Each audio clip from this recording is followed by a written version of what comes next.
150 years ago, the business corporation was a relatively insignificant institution. Today, it is all-pervasive. Like the church, the monarchy, and the Communist Party in other times and places, the corporation is today's dominant institution. This documentary examines the nature, evolution, impacts, and possible futures of the modern business corporation. Initially given a narrow legal mandate, what has allowed today's corporation to achieve such extraordinary power and influence over our lives? We begin our inquiry as scandals threaten to trigger a wide debate about the lack of public control over big corporations. I don't think there is an overhang over the market of distrust. Listen, 95% or some huge percentage of the business community are honest and reveal all their assets. And got compensation programs that are balanced, but there are some bad acts. The media debate about the basic operating principles of the corporate world was quickly reduced to a game of follow the leader. I still happen to think the United States is the greatest place in the world to invest. We have some shakeups that are going on because of a few bad apples.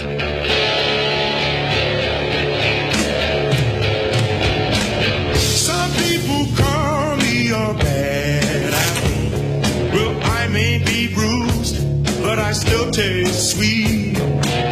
Some people call me a bad apple, but I may be the sweetest apple on the tree. These are not just a bunch of bad apples. This is just a few bad apples. It's not just a few bad apples. We've got to get rid of the bad apples. You can start with Tyco. Bad apples. We know all about WorldCom. Bad apples. Xerox Corporation. Bad apples. Arthur Anderson. Bad apples. Enron, obviously. Bad apples. Kmart Corporation. The fruit cart is getting a little more full. I don't think it's just a few apples, unfortunately. I think this is the worst crisis of confidence in business. What's wrong with this picture? Can't we pick a better metaphor to describe the dominant institution of our time? Through the voices of CEOs, whistleblowers, brokers, gurus and spies, insiders and outsiders, we present the corporation as a paradox, an institution that creates great wealth but causes enormous and often hidden harms.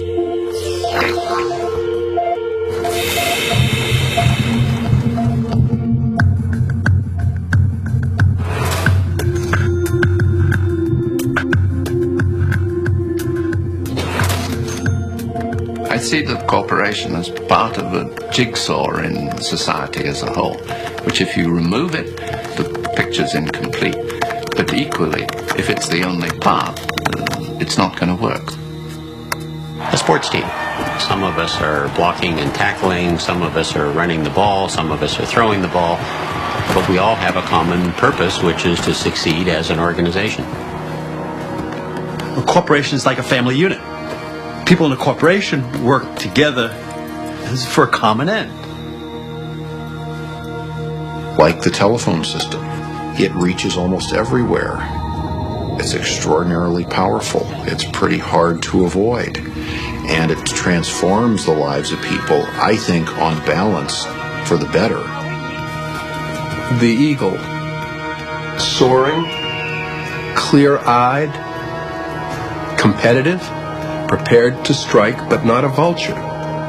Noble, visionary, majestic, that people can believe in and be inspired by, that creates such a lift that it soars.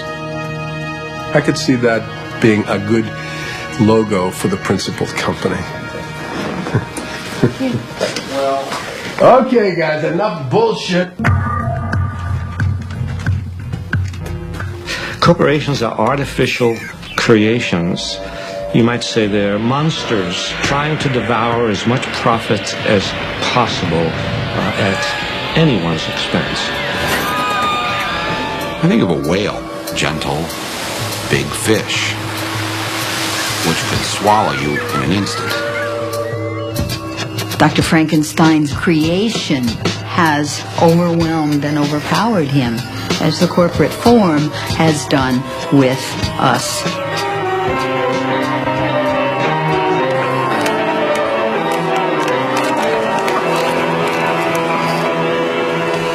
The word corporate gets attached in almost, in a pejorative sense to, and it gets married with the word agenda.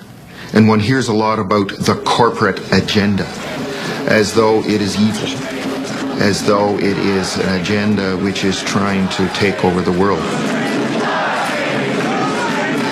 Personally, I don't use the word corporation. I use the word business. I will use the word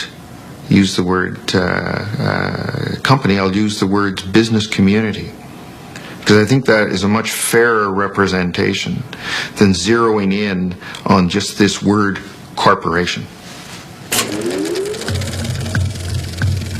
What is a corporation?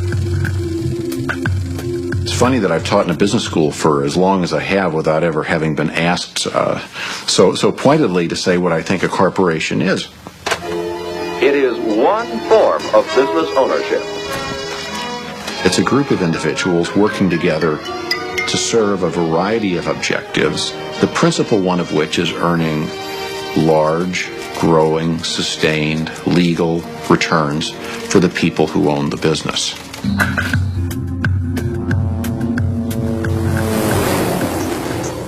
The modern corporation has grown out of the industrial age. The industrial age began in 1712 when an Englishman named Thomas Newcomen invented a steam-driven pump to pump water out of the English coal mines so the English coal miners could get it more coal to mine rather than hauling buckets of water out of the mine. It was all about productivity, more coal per man hour. That was the dawn of the industrial age, and then it became more steel per man hour, more textiles per man hour, more automobiles per man hour, and today it's more chips per man hour, more gizmos per man hour. The system is basically the same, producing more sophisticated products today. The dominant role of corporations in our lives is essentially a product of roughly the past century.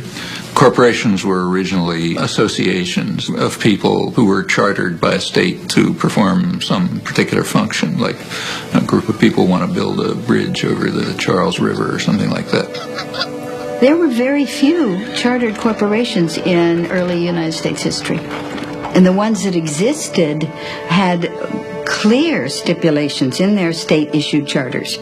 How long they could operate, the amount of capitalization, what they made or did or maintained, a turnpike, whatever, was in their charter, and they didn't do anything else. They didn't own or couldn't own another corporation. Their shareholders were liable, and so on. In both the law and the culture, the corporation was considered a subordinate entity that was a gift from the people in order to serve the public good. So you have that history, and we shouldn't be misled by it. It's not as if those were the halcyon days when all corporations served the public trust, but there's a lot to learn from that. The Civil War and the Industrial Revolution created enormous growth in corporations. And so there was an explosion of railroads who got large federal subsidies of land, banking, heavy manufacturing, and corporate lawyers a century and a half ago realized they needed more power to operate and wanted to remove some of the constraints that had historically been placed on the corporate form. The 14th Amendment was passed at the end of the Civil War to give equal rights to black people. And therefore it said no state can deprive any person of life, liberty, or property without due process of law. And that was intended to prevent the states from taking away life, liberty, or property from black people, as they had done for so much of our history. And what happens is the corporations come into court, and corporation lawyers are very clever, and they say, oh, you can't deprive a person of life, liberty, or property. We are a person. A corporation is a person. And the Supreme Court goes along with that. And what was particularly grotesque about this was that the 14th Amendment was passed to protect newly freed slaves. So, for instance, between 1890 and 1910, there were 307 cases brought before the court under the 14th Amendment. 288 of these brought by corporations, 19 by African Americans.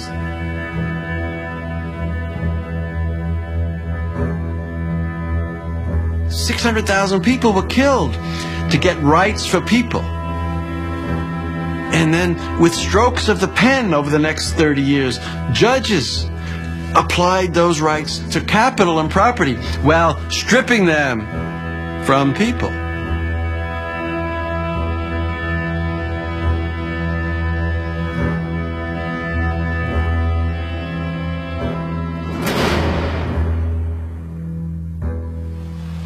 Everybody makes a mistake once in a while, but I just can't be personally responsible. That's one of the weaknesses of a partnership, isn't it, Sid? Well, maybe you better incorporate the store. Incorporate? Yes. Incorporating would give you the big advantage of what you want right now. Limited liability. You start with a group of people who want to invest their money in a company. Then these people apply for a charter as a corporation. This government issues a charter to that corporation. Now that corporation operates legally as an individual person. It is not a group of people. It is under the law a legal person. Imperial Steel Incorporated has many of the legal rights of a person. It can buy and sell property. It can borrow money. It can sue in court and be sued. It carries on a business. Imperial Steel, along with thousands of other legal persons, is a part of our daily living. It is a member of our society. Having acquired the legal rights and protections of a person, the question arises, what kind of person is the corporation? Corporations were given the rights of immortal persons, but then special kinds of persons, persons who have no moral conscience. These are a special kind of persons which are designed by law to be concerned only for their stockholders and not, say, what are sometimes called their stakeholders, like the community or the workforce or whatever. The great problem of having corporate citizens is that they aren't like the rest of us. As Baron Thurlow in England is supposed to have said, they have no soul to save and they have no body to incarcerate. I believe the mistake that a lot of people make when they think about corporations is they think, corporations are like us. General Electric is a kind old man with lots of stories. Nike. Young. Energetic. Microsoft. Aggressive. McDonald's. Young, outgoing, enthusiastic. Monsanto. Immaculately dressed. Disney. Goofy. The Body Shop. Deceptive. Very lovely. Do you know what the Body Shop is? Nope. They think they have feelings, they have politics, they have belief systems. They really only have one thing, the bottom line. How to make as much money as they can in any given quarter. That's it. Of course they make a profit, and it's a good thing. That's the incentive that makes capitalism work, to give us more of the things that we need. That's the incentive that other economic systems lack. People accuse us of only paying attention to the economic leg because they think that's what a business person's mindset is. It's just money. And it's not so, because we as business people know that we need to certainly address the environment, but also we need to be seen as constructive members of society. There are companies that do good for the communities. They produce services and goods that are of value to all of us, that make our lives better, and that's a good thing. The problem comes in the profit motivation here, because these people, there's no such thing as enough. And I always point out there's no organization on this planet that can neglect its economic foundation. Even someone living under a banyan tree is dependent on support from someone. The economic leg has to be addressed by everyone. It's not just a business issue. But, unlike someone under a banyan tree, all publicly traded corporations have been structured through a series of legal decisions to have a peculiar and disturbing characteristic. They are required, by law, to place the financial interests of their owners above competing interests. In fact, the corporation is legally bound to put its bottom line ahead of everything else, even the public good. That's not a law of nature. That's a very specific decision, in fact, the judicial decision. So they're concerned only for the short-term profit of their stockholders, who are very highly concentrated. To whom do these companies owe loyalty? What does loyalty mean? Well, it turns out that was a rather naive concept anyway, as corporations are always owed obligation to themselves to get large and to get profitable. In doing this, it tends to be more profitable to the extent it can make other people pay the bills for its impact on society. There's a terrible word that economists use for this called externalities. An externality is the effect of a transaction between two individuals on a third party who has not consented to or played any role in the carrying out of that transaction. And there are real problems in that area, there's no doubt about it. Running a business is a tough proposition. There are costs to be minimized at every turn. And at some point, the corporation says, let somebody else deal with that. Let's let somebody else supply the military power to the Middle East to protect the oil at its source. Let's let somebody else build the roads that we can drive these automobiles on. Let's let somebody else have those problems. And that is where externalities come from. That notion of let somebody else deal with that. I got all I can handle myself. A corporation is an externalizing machine in the same way that a shark is a killing machine. Each one is designed in a very efficient way to accomplish particular objectives. In the achievement of those objectives, there isn't any question of malevolence or of will. The enterprise has within it, and the shark has within it, those characteristics that enable it to do that for which it was designed. So the pressure's on the corporation to deliver results now and to externalize any cost that this unwary or uncaring public will allow it to externalize.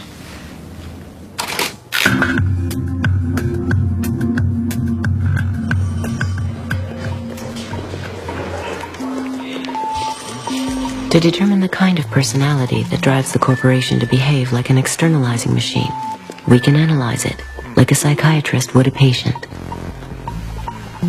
We can even formulate a diagnosis on the basis of typical case histories of harm it has inflicted on others, selected from a universe of corporate activity.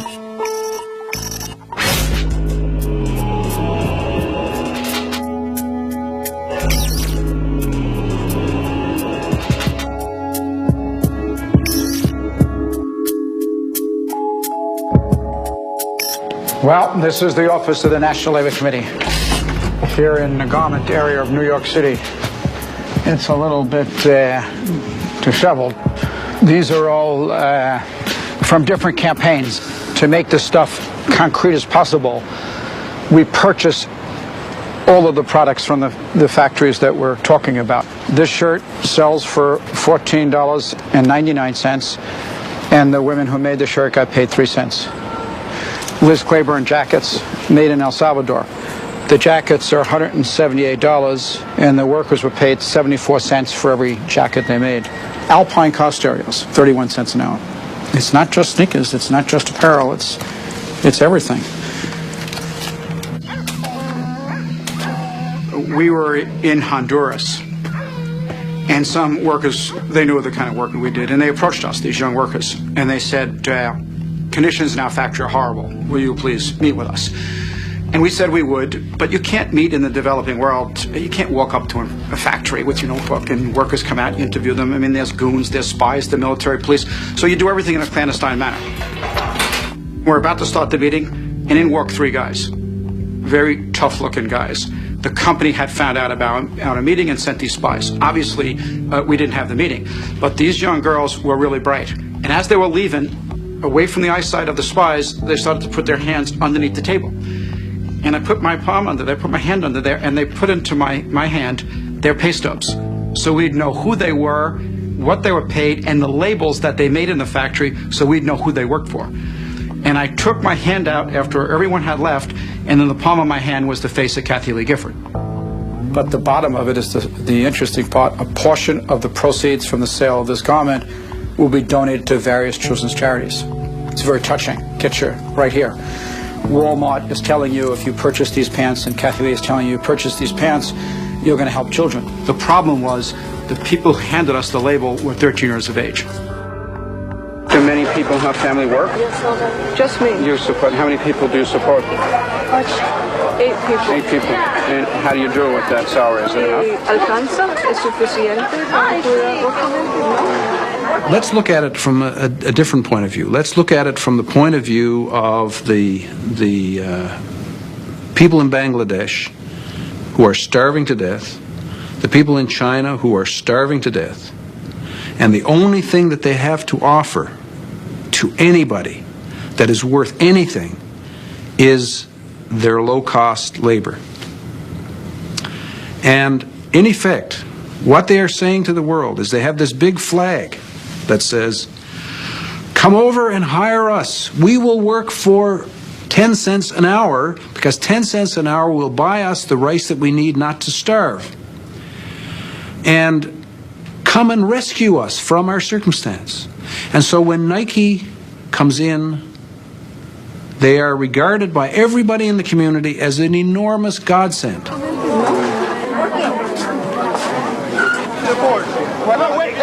You're not have any of the protection to be here. The door was wide open. No. That's my clothes. Those are my clothes. No, this is not your clothes. Where's your camera? Let's look. Don't touch the woman. Okay, why? Okay? This is a private company. Yes. Without permission, how can you come here? Well, the door was wide open, and the only wide open is for the employees, not for you.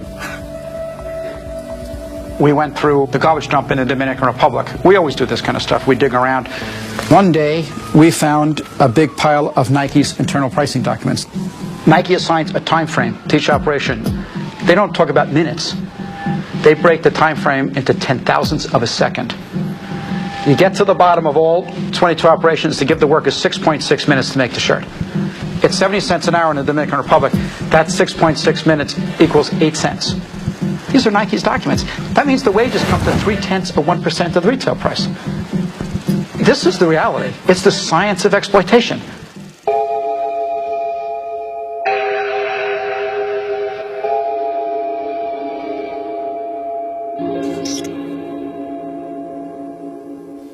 What happens in the areas where these corporations go in and are successful?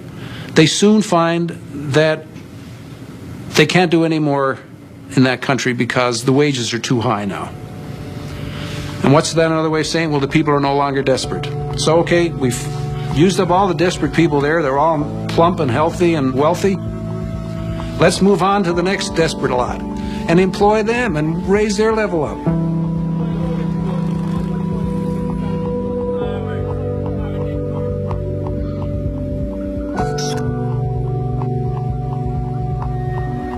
Well, the whole idea of the export processing zone is that it will be the first step towards this wonderful new development. Through the investment that's attracted to these countries, there will be a trickle-down effect into the communities. But because so many countries are now in the game of creating these free trade enclaves, they have to keep providing more and more incentives for companies to come to their little denationalized pocket, and the tax holidays get longer. So the workers rarely make enough money to buy 3 meals a day, let alone feed their local economy.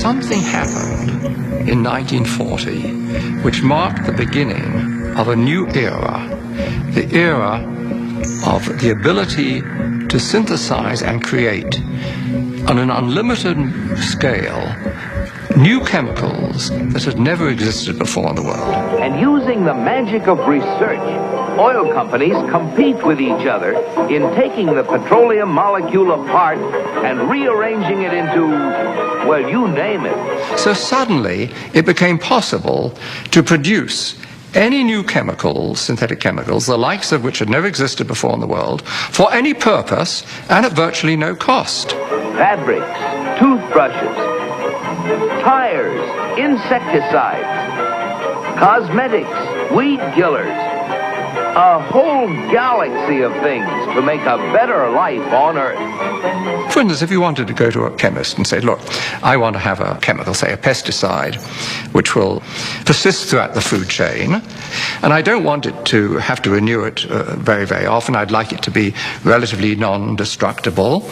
And then he'd put 2 benzene molecules on the blackboard and add a chlorine here and a chlorine that, and that was DDT. When the 8th Army needed Jap civilians to help them out in our occupation, they called on native doctors to administer DDT under the supervision of our men to stem a potential typhus epidemic. Dusting like this goes a long way in checking disease, and the laughs are them. Pardon our dust.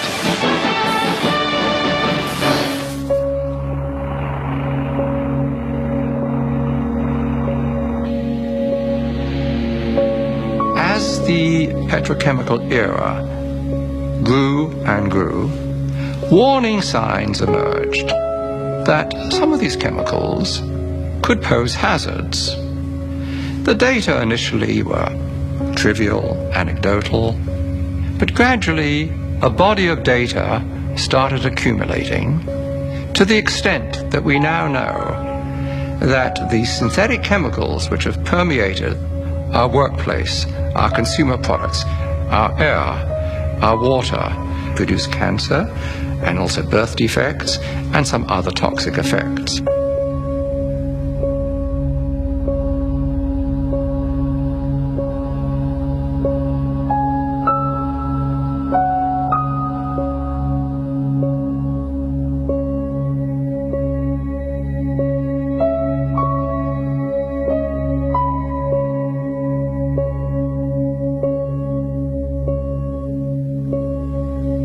Furthermore, industry has known about this, at least most industries have known about this, and have attempted to trivialize these risks.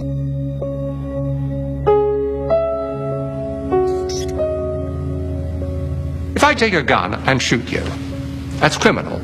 If I expose you to some chemicals which knowingly are going to kill you, what difference is there? The difference is that it takes longer to kill you.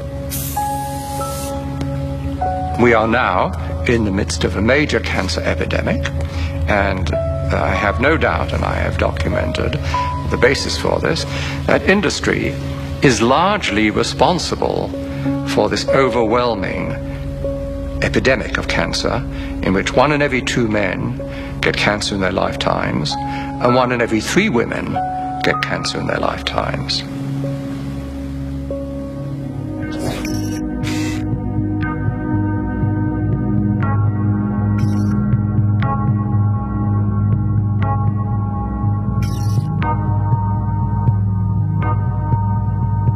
Towards the end of 1989, a great box of documents arrived at my office without any indication where they came from. And I opened them and found in it a complete set of Monsanto files, particularly a set of files dealing with toxicological testing of cows who've been given RBGH. BST, trade name Posilac, is being used in more than a quarter of the dairy herds in the United States, according to Monsanto. The milk has been drunk by a large portion of the American population since the Food and Drug Administration declared it safe for both cows and humans 4 years ago. And at that time, Monsanto was saying, there's no evidence whatsoever of any adverse effects, we don't use antibiotics, and this clearly showed that they had lied through their teeth.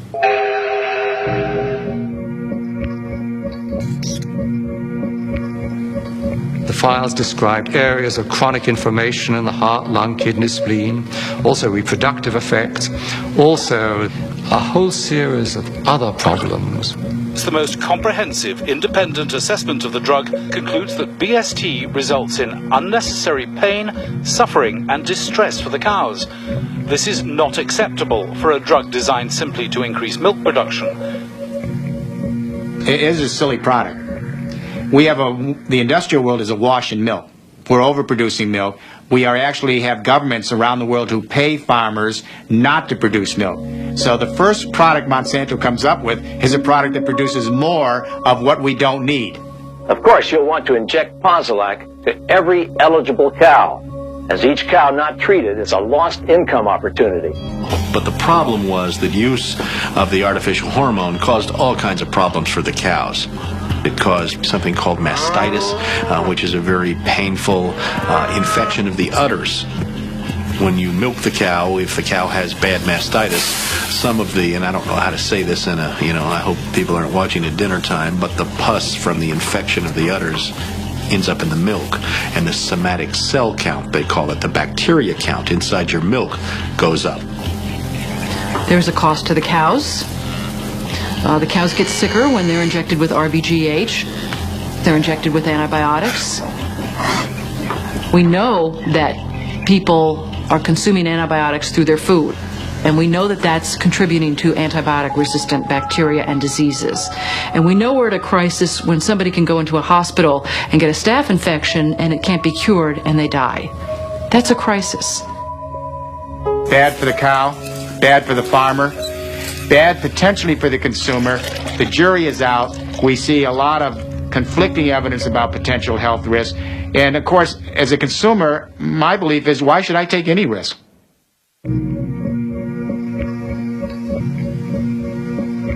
Factory farm cows have not been the only victims of Monsanto products. Large areas of Vietnam were deforested by the U.S. military using Monsanto's Agent Orange. The toxic herbicide reportedly caused over 50,000 birth defects, as well as hundreds of thousands of cancers in Vietnamese civilians and soldiers, and in former American troops serving in Southeast Asia. Unlike the Vietnamese victims, U.S. Vietnam veterans exposed to Agent Orange were able to sue Monsanto for causing their illnesses. Monsanto settled out of court, paying $80 million in damages, but it never admitted guilt.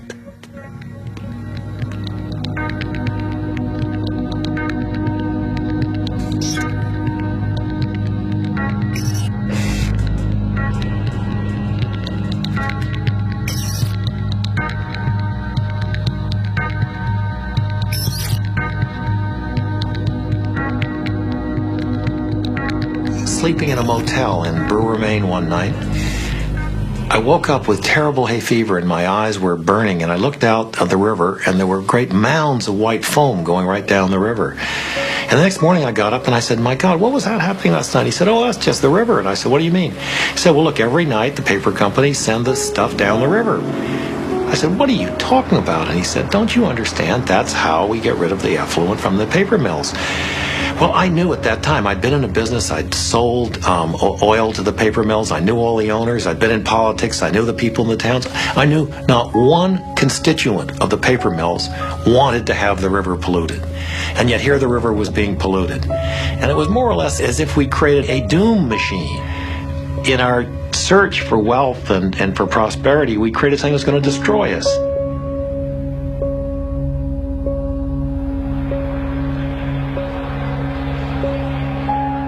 The traders who are involved in the market are not guys with moral fiber when it comes to environmental conditions are going to be rattled at all.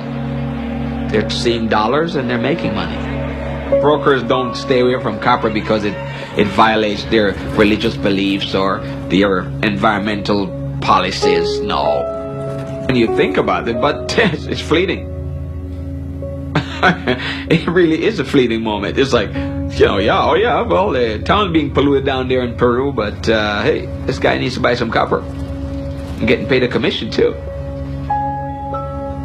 Our information that we receive does not include anything about the environmental conditions.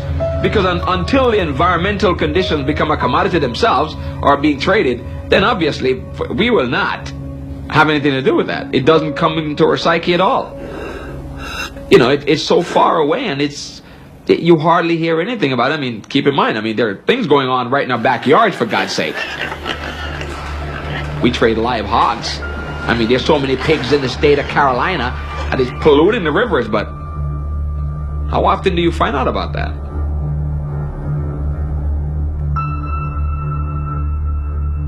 At Multinational Monitor, we put together a list of the top corporate criminals of the 1990s. We went back and looked at all of the criminal fines that corporations had paid in the decade. Exxon pled guilty in connection to federal criminal charges with the Valdez spill and paid $125 million in criminal fines. General Electric was guilty of defrauding the federal government and paid $9.5 million in criminal fines. Chevron was guilty of environmental violations and paid $6.5 million in fines. Mitsubishi was guilty of antitrust violations and paid $1.8 million. IBM was guilty of illegal exports and paid $8.5 million. Was guilty of environmental violations. Pfizer, the drug manufacturer, was guilty of antitrust violations and paid $20 million. Of food and drug regulatory violations. Sears was guilty of financial fraud. Blue Cross Blue Shield of Illinois. Unical was guilty of fraud. Environmental violations. Georgia Korean Airlines accident paid $5 million. It paid $255 million. Hoffman LaRouche, guilty of an antitrust violation, paid $500 million in criminal fines. Again and again, we have the problem that whether you obey the law or not is a matter of whether it's cost effective. If the chance of getting caught and the penalty are less than it costs to comply, people think of it as being just a business decision. And drawing the metaphor of the early attempts to fly.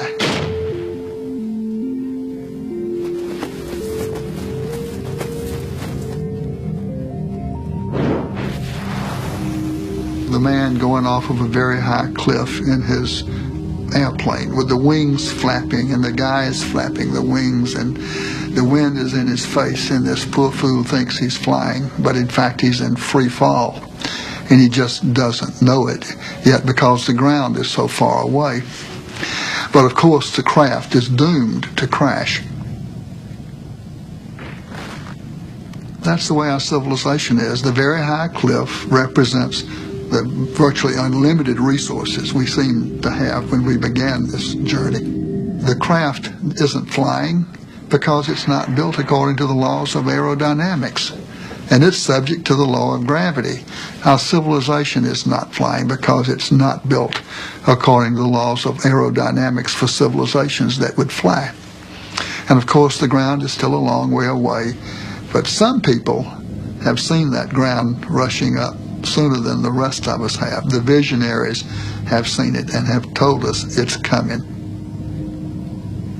There's not a single scientific peer-reviewed paper published in the last 25 years that would contradict this scenario. Every living system of Earth is in decline. Every life support system of Earth is in decline. And these together constitute the biosphere that supports and nurtures all of life, and not just our life, but perhaps 30 million other species that share this planet with us.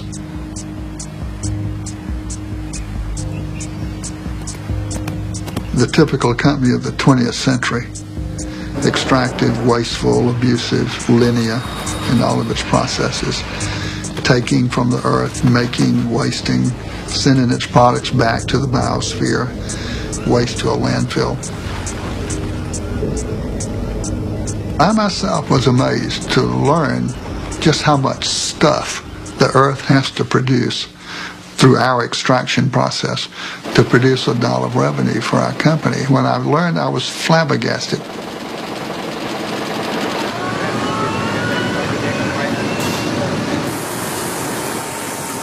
We're leaving a terrible legacy of poison and diminishment of the environment for our grandchildren's grandchildren, generations not yet born. Some people have called that intergenerational tyranny, a form of taxation without representation levied by us on generations yet to be. It's the wrong thing to do. One of the questions that comes up periodically is to what extent could a corporation be considered to be psychopathic? And if we look at a corporation as a legal person, then it may not be that difficult to actually draw the transition between psychopathy in the individual to psychopathy in a corporation. We can go through the characteristics that define this particular disorder one by one and see how they might apply to corporations.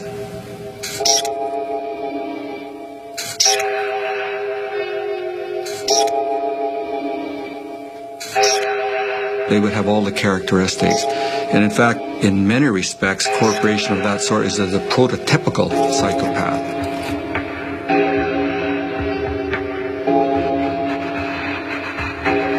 If the dominant institution of our time has been created in the image of a psychopath, who bears the moral responsibility for its actions? Can a building have moral opinions? Can a building have social responsibility? If a building can't have social responsibility, what does it mean to say that a corporation can? A corporation is simply an artificial legal structure. But the people who are engaged in it, whether the stockholders, whether the executives in it, whether the employees, they all have moral responsibilities. It's a fair assumption that every human being, real human beings, flesh and blood ones, not corporations, but every flesh and blood human being is a moral person. You know, we've got the same genes, we're more or less the same, but our nature, the nature of humans, allows all kinds of behavior. I mean, every one of us, under some circumstances, could be, a gas chamber attendant and a saint. No job, in my experience with Goodyear, has been as frustrating as the CEO job. Because even though the perception is that you have absolute power to do whatever you want, the reality is you don't have that power. Sometimes, if you had really a free hand, if you really did what you wanted to do that suits your personal thoughts and your personal priorities, you'd act differently. But as a CEO, you cannot do that. Layoffs have become so widespread that people tend to believe that CEOs make these decisions without any consideration to the human implications of their decisions. It is never a decision that any CEO makes lightly. It is a tough decision. But it is the consequence of modern capitalism. When you look at a corporation, just like when you look at a slave owner, you want to distinguish between the institution and the individual. So slavery, for example, or other forms of tyranny are inherently monstrous. But the individuals participating in them may be the nicest guys you can imagine. Benevolent, friendly, nice to their children, even nice to their slaves, caring about other people. I mean, as individuals, they may be anything. As in their institutional role, they're monsters because the institution's monstrous. And the same is true here. My wife and I, some years ago, had at our home a demonstration. 25 people arrived. They hung a big banner on the top of our house saying murderers. They danced around outside in gas masks and so on. Yes. How are you? My name's John. How are you? Well, you're not looking at me when you say it. You have to be a little bit careful because I'm very sensitive to people who are not friendly. Hello. Did you notice you being recorded and filmed? No, I didn't. No. Well, you'll see yourself on television. No, but it'd be polite to mention, wouldn't it? I mean, here we are. We're not polite, this. This man is involved in a corporation which is funding directly police, which this corporation has admitted. Who is a corporation? A corporation is an organisation of individuals, and this individual is part of that corporation. So he's responsible for the As a public demonstration, it wasn't very effective. There were only two. This is a very rural area, 2 people and a dog, and it's not a very big house, which I think rather surprised them. But then we sat down and talked to them. for a couple of hours, and we gave them tea and coffee, and they had lunch on our lawn. Sorry, there's another coffee coming. There's no... Who wanted... sorry about the soya, anyway. I've not put milk in.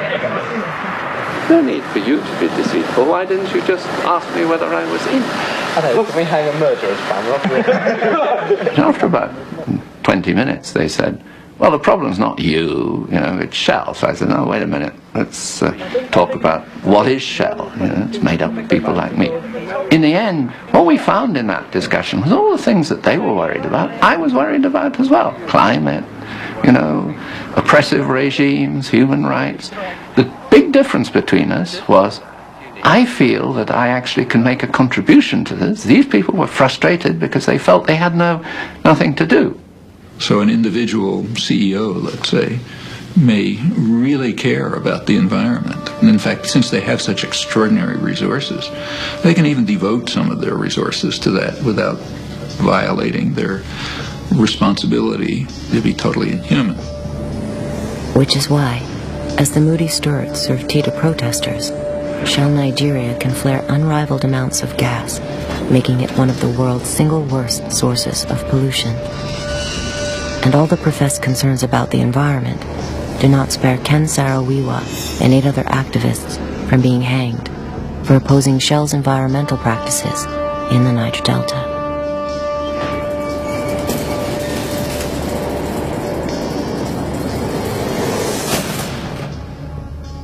The corporation is not a person, it doesn't think. People in it think. And for them, it is legitimate to create Terminator technology so that farmers are not able to save their seeds. Seeds that will destroy themselves through a suicide gene. Seeds that are designed to only produce crop in one season. You really need to have a brutal mind. It's a war against evolution to even think in those terms. But quite clearly, profits are so much higher in their minds. The profit motive, which drove Fudsy to accomplish so much, may bring out the evil as well as the good.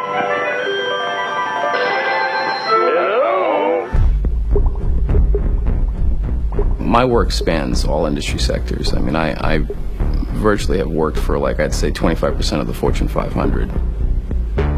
I've posed as an investment banker. I've posed as a venture capitalist. I set up front companies that are executive recruiting firms. Essentially, I'm a spy. I'll locate your employees and I will tell them that I'm calling from Acme Recruiting Agency and that I've got a job that pays them considerably more than what they're paying. Would they mind meeting me for an interview? And when the executive shows up, what he doesn't realize is I'm actually debriefing him on behalf of a competitor, and that there is no job, and that the office that he's at has been rented, and the picture on my desk of my family is a phony, and it's all just a big elaborate ruse to glean competitive information from him. I don't feel any guilt. It's, you know what, I mean, you have to expect that guys like me are out there. We're predators.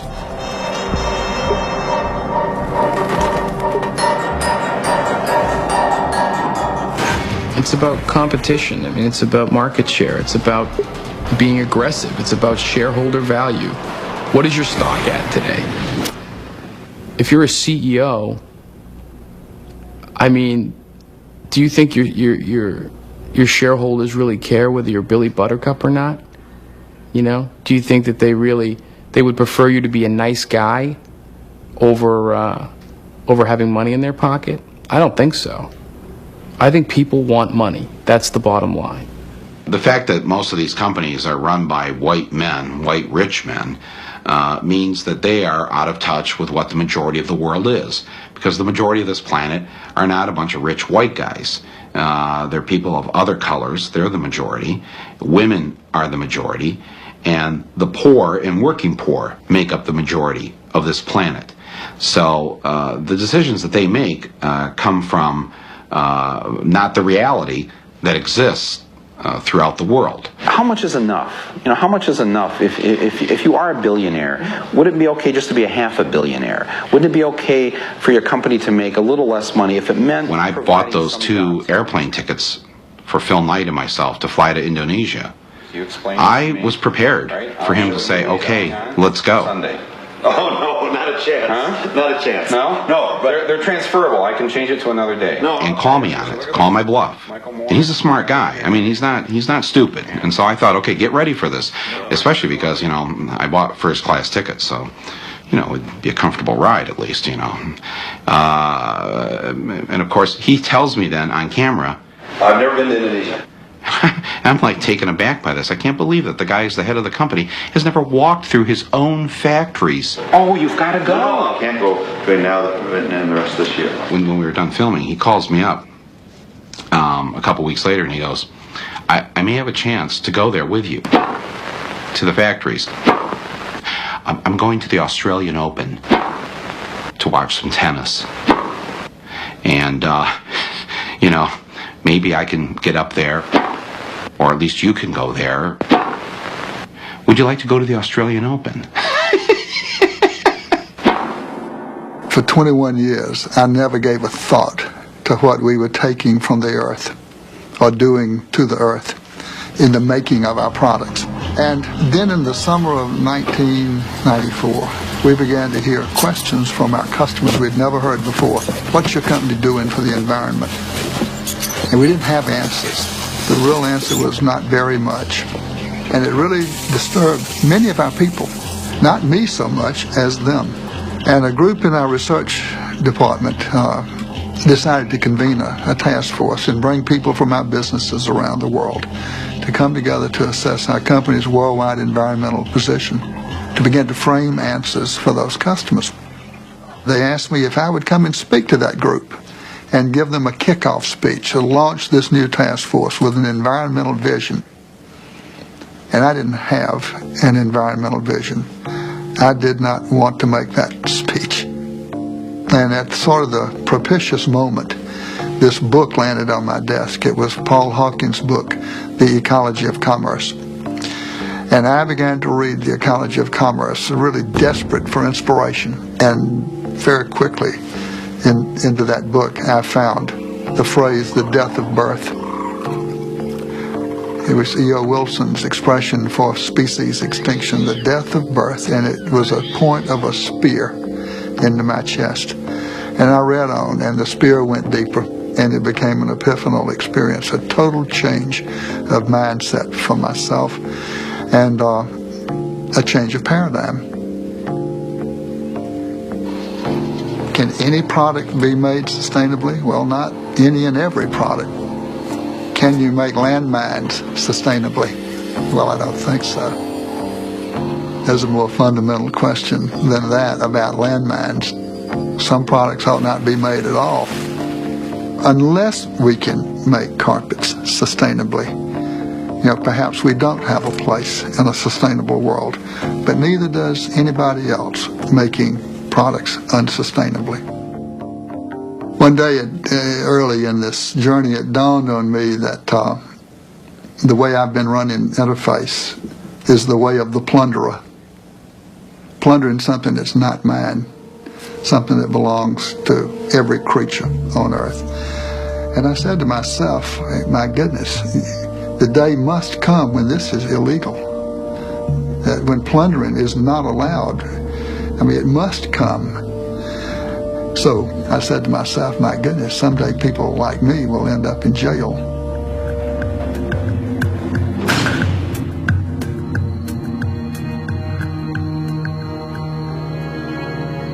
I gotta be honest with you. When the September 11th situation happened, I didn't know that. And I must say, and I wanna say this because I wanna take it lightly. It's not a light situation. It's a devastating act.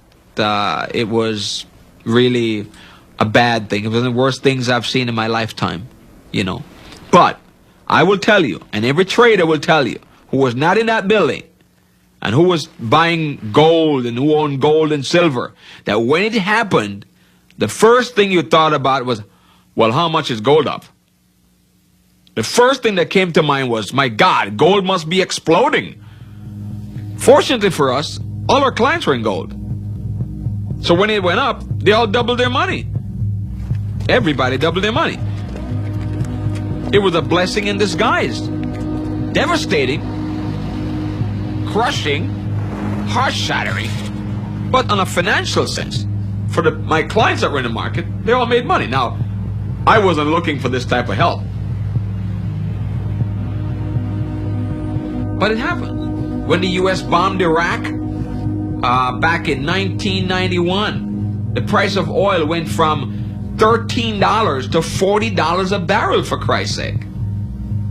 Now, we couldn't wait for the bombs to start raining down on Saddam Hussein.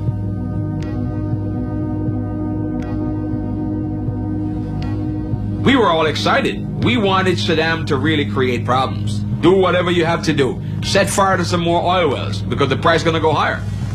Every broker was chanting that. There was not a broker that I know of that wasn't excited about that. This was a disaster. This was something that was, catastrophe happening, bombing, wars. In devastation, there is opportunity. The pursuit of profit is an old story, but there was a time when many things were regarded either as too sacred or too essential for the public good to be considered business opportunities. They were protected by tradition and public regulation.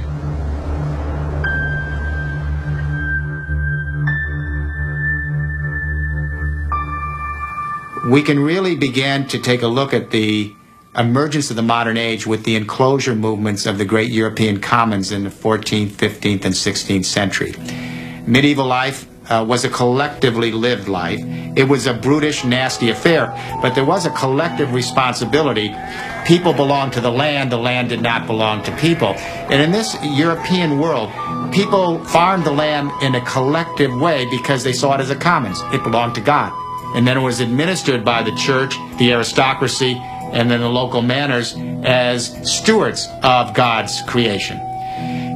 Beginning with Tudor England, we began to see a phenomenon emerge, and that is the enclosure of the great commons by parliamentary acts in England and then in Europe. And so first we began to take the great land masses of the world, which were commons and shared, and we reduced those to private property. Then we went after the oceans, the great oceanic commons, and we created laws and regulations that would allow countries to claim a certain amount of water outside their coastal limits for exploitation. In this century, we went after the air, and we divided it into air corridors that could be bought and sold for commercial traffic for airplanes. And then, of course, the rest is history.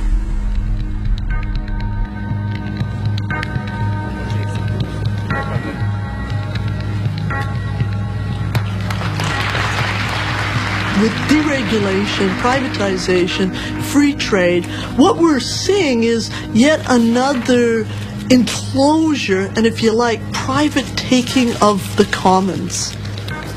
One of the things I find very interesting in our current debates is this concept of who creates wealth. That wealth is only created when it's owned privately. What would you call clean water, fresh air, a safe environment? Are they not a form of wealth? And why does it only become wealth when some entity puts a fence around it and declares it private property? Well, that's not wealth creation, that's wealth usurpation. Over the centuries, we have put more and more things in that public realm, and just lately, in the last, let's say, 3 or 4 decades, started pulling them out again. So, firefighters, for instance. This man needs the fire department. Firefighters started as private companies. Yes, and lots of other people need the fire department too. And if you didn't have the medallion of a given firefighter brigade on your house and it was on fire, those firefighters would just, ride on by because you didn't have a deal. Well, we gradually evolved a public trust for the provision of safety on that very specific level. This is important. We should not go back from that and start saying, well, why don't we put that back in the market and see what that does? Maybe it'll make it more efficient.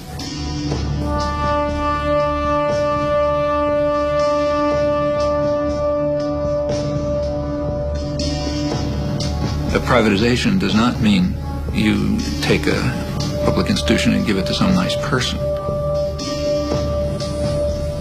It means you take a public institution and give it to an unaccountable tyranny.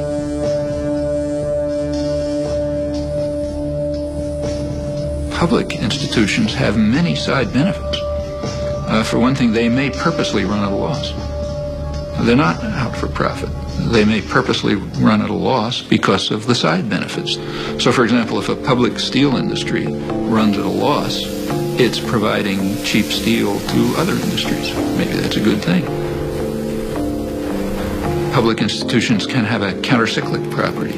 So that means that they can maintain employment in periods of recession, which increases demand, which helps you get out of a recession.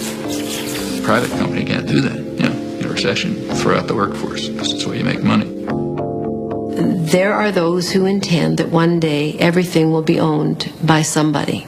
And we're not just talking goods here. We're talking human rights, human services, essential services for life, education, public health, social assistance, pensions, housing.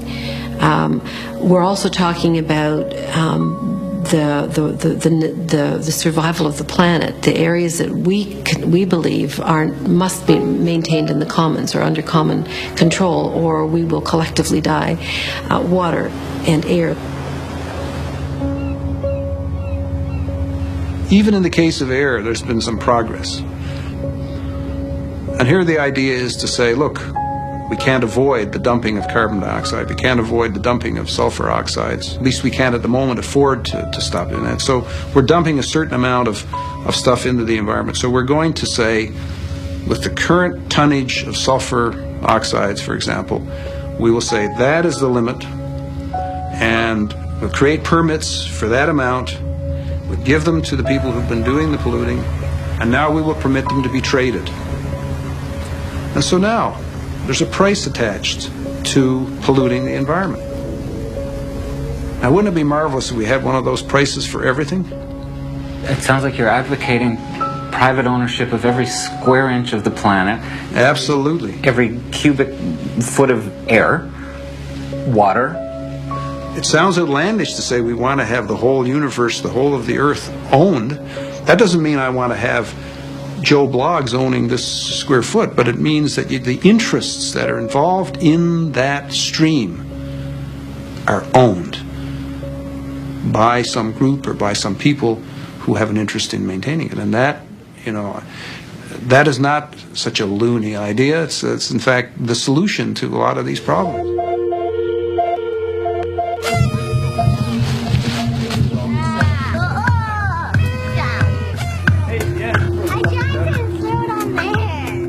Imagine a world in which one of the things owned by a corporation was the song Happy Birthday. In fact, an AOL Time Warner subsidiary holds the copyright. In the past, it has demanded over $10,000 to allow you to hear anyone sing this popular song in a film. We didn't pay. We preferred to use the money to fly our crew to Boston and Los Angeles to bring you the following story. 5, 4, 3, 2, 1. Off into space. Man, that takes real teamwork. And here's a team of junior spacemen with an out-of-this-world breakfast.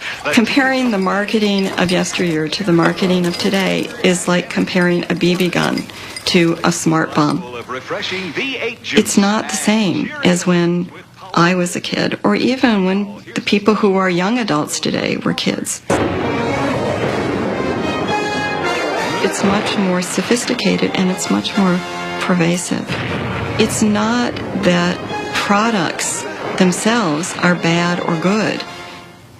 It's the notion of manipulating children into buying the products. In 1998, Western International Media, Century City, and Lieberman Research Worldwide conducted a study on nagging. We asked parents to keep a diary for 3 weeks and to record every time, you could imagine, every time their child nagged them for a product. We asked them to record when, where, and why. This study was not to help parents cope with nagging. It was to help corporations help children nag for their products more effectively. Anywhere from 20% to 40% of purchases would not have occurred unless the child had nagged their parents. That is, we found, for example, a quarter of all visits to theme parks wouldn't have occurred unless a child nagged their parents. 4 out of 10 visits to places like Chuck E. Cheese would not have occurred. And any parent would understand that. You know, when I think of Chuck E. Cheese, oh my goodness, it's noise. And there's so many kids. Why would I want to spend 2 hours there? But if the child nags enough, you're going to go. We saw the same thing with movies, with home video, with fast food. We do have to break through this barrier where they do tell us, or they say they don't like it when their kids nag. Well, that's just a general attitude that they possess. It doesn't mean that they necessarily act upon it 100% of the time. You can manipulate consumers into wanting and therefore buying your products. It's a game. Children are not little adults. Their minds aren't developed. And what's happening is that marketers are playing to their developmental vulnerabilities. The advertising that children are exposed to today is honed by psychologists. It's enhanced by media technology that nobody ever thought was possible. The more insight you have about the consumer,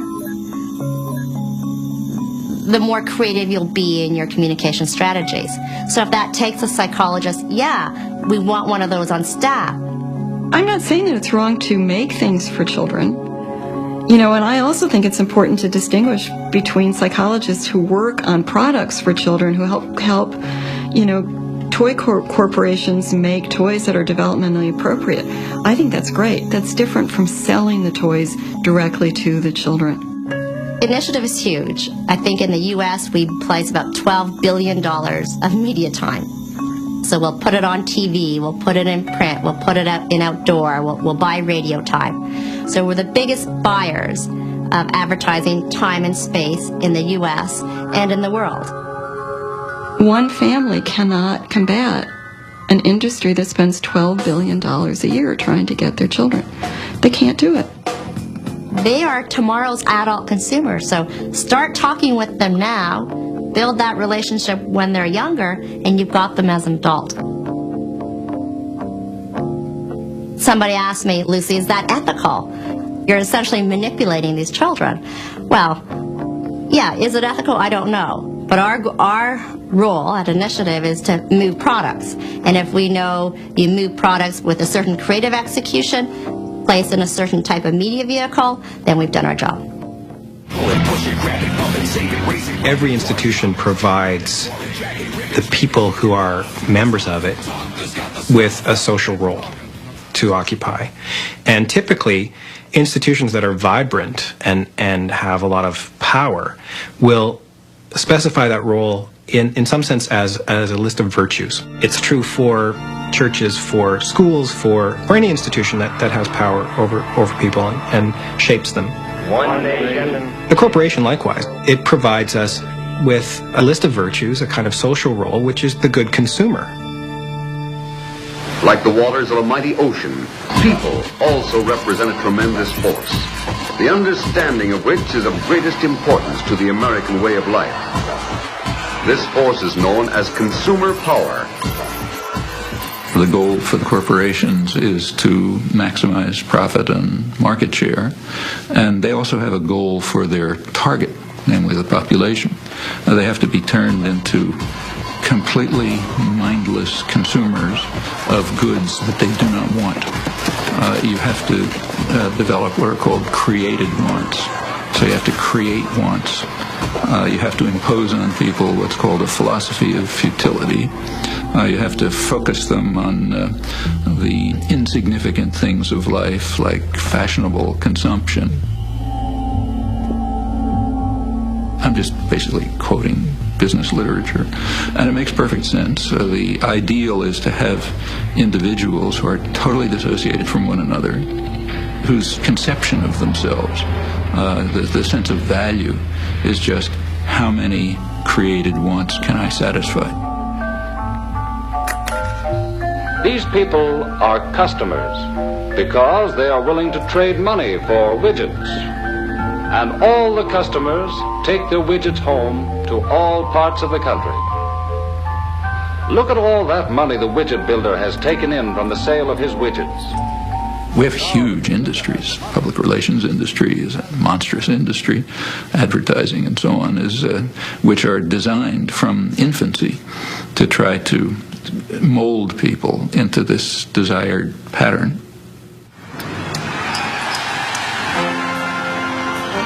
We saw Tiger Woods on TV with a hat with a Nike logo on it, and we figured, he probably gets like millions of dollars just to wear the hat on the press conference, and therefore we figured we can do that for someone else and hopefully get money in return so we can go to school. And that's how we came up with being corporately sponsored.